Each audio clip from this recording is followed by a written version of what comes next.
Ryan Cashman here. This is the Quickstart guide for the Stereo 3D Toolkit. To get started, you will need a composition that has 3D layers and a camera. I've made one ahead of time. It's pretty straightforward. I have a text layer with an animator scrambling the letters around in 3D space. I have some solids that are creating walls and a floor. I have a couple of lights casting shadows, and I have keyframed a simple camera animation orbiting around the text block. Nothing fancy, but it's good enough to show that the tools work and get you on your way.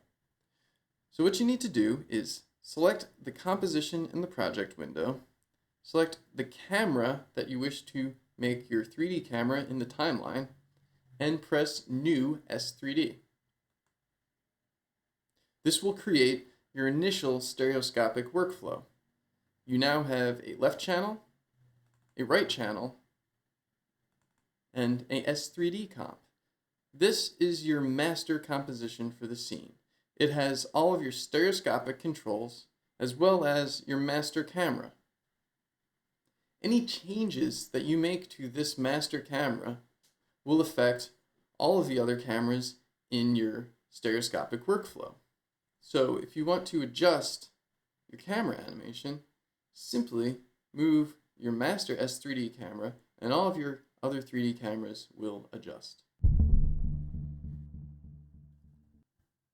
When we created our initial stereoscopic workflow, you probably noticed this yellow square appear in the middle of the screen.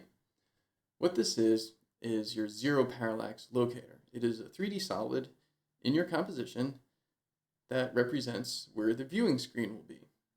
So anything in front of this yellow square will pop out of the screen towards the viewer. Anything behind it will sink into the screen. So by adjusting this slider, we can control where our zero parallax will be, and in turn control where our layers are in relation to the viewing screen. And this is fundamental to stereoscopic production. The next thing is the interaxial distance. This is the distance between the left camera and the right camera. By default, it is set to 0, which is why we are not seeing any depth at all on the screen. The left channel and the right channel are displaying identical images. But as we turn this up, the cameras begin to separate and the stereoscopic effect can be seen. So let's set this on about 6, which is a pretty good number. Now it's not too obvious on frame 0 here how 3D it is. The background, when you put on your glasses, you'll see the background sinks in a little bit and you can begin to see the edges of these go into space a bit. And this border probably looks a little bit funny when you put on your glasses as well, because it will be sitting right on the viewing plane with the square. So let's just turn off the title and the action safe. And let's go to midway through our timeline, where our camera's a bit closer and the text is doing something a little more interesting. Now, as you can see, the stereoscopic effect is very apparent on this frame. And the zero parallax is way back there up against the back wall, and all these letters are popping out towards us, which looks okay. But if you ask me, it's a little bit too much, like they're coming too close and the effect seems to be breaking down a bit. So what we want to do is let's add some keyframes to our zero parallax. We'll set one at the beginning there, keeping that initial location. We liked that.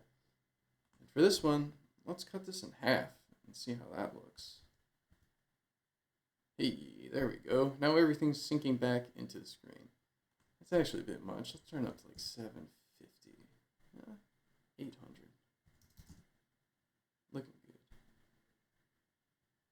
Now let's go to the end.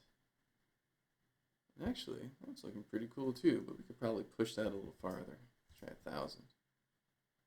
Alright, now that's popping out a little bit. Let's try to get that to intersect with the letters a bit. There we go. So now the word 3D is breaking out and going into the screen. And now, with our zero parallax set, we can go down here to display zero parallax, and we can just turn that off. Hey, alright, now it's out of our way. And that is looking pretty cool. We now have a 3D scene with some animation. Let's give it a preview. All right, so this is our preview. It is looking pretty good. Our stereoscopic settings are holding up nicely. Zero parallax looks good. Our interaxial settings are looking good. And our camera move is looking good. So let's say we want to add some additional elements into the scene. Having a text layer and some walls and a floor is nice, but let's say we need some more cool stuff to look at. It's pretty easy. Just go into the left channel. And as you can see, here's our little stuff. And let's just add a new solid. Make it 128 by 128. We'll call it extra solid. There we go. Just move it down here by the text layer. We'll make it a 3D layer. And we'll just place it as such. There we go. Move them over here. And let's just rotate it a little bit to make it a little more interesting. There's nothing interesting about squares. Alright, that's looking cool. So we have a new solid in our scene. But take a look at the right channel. It does not have that solid. If we go to our 3D preview, we can see it's only showing up in one eye because we only added it to the left channel. So to fix this, all we need to do is select the S3D comp in our project window and hit Update Master S3D. And now it has updated the right channel to match the left channel. So if we're not happy with the location of that solid, we can just go back into the left channel, grab it, move it, and you know what? Let's create another one and change its color as well. Let's make a, I don't know, purple-ish.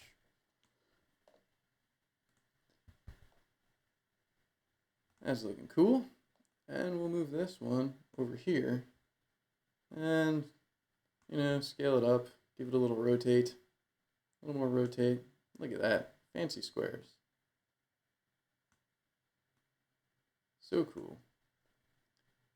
But now our right channel still has the old solid and our preview, our master S3D comp, does not match. So select it, select the master S3D comp in the project window, hit Update Master, and look at that. Everything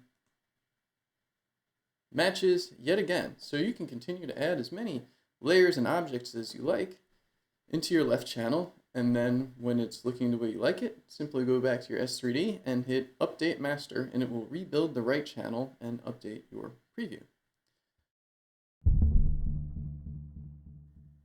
Alright, so we've added some new solids. We've adjusted them, we've updated our preview. So let's say we've added, say, 15 or 20 new solids, and now our timeline is getting really messy, and we need to make some pre-comps. Well, that is also pretty easy to do with this Stereo 3D Toolkit. For this example, let's just grab these two solids we've made, and we'll pretend like they're 20, and we will turn them into a pre-comp. So we'll just do little Command-Shift-C to pre-compose, and we will call this solid pre-comp. Amazing. And as you can see, these solids jumped. Why is that? Well, this pre-comp does not have a camera in it. It just has these two 3D layers, but they have no camera to reference, so they're just simply drawing at their default position. And also, our right comp still has the solids, they do not have the pre-comp.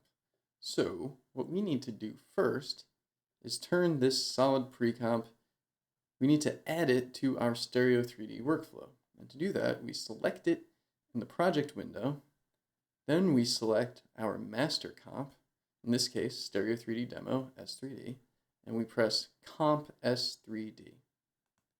Now what this does is turn that pre-comp into a left channel and a right channel, each with their own embedded camera as well as zero parallax locator.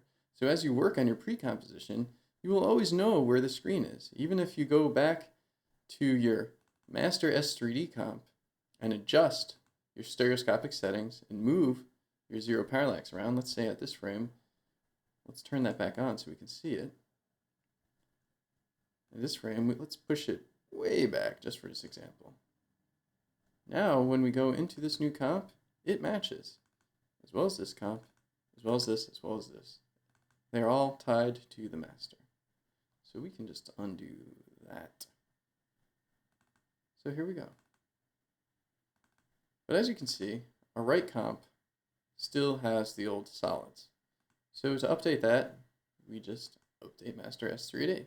And now, left channel with the pre-comp, right channel with the pre-comp, master, everything matches.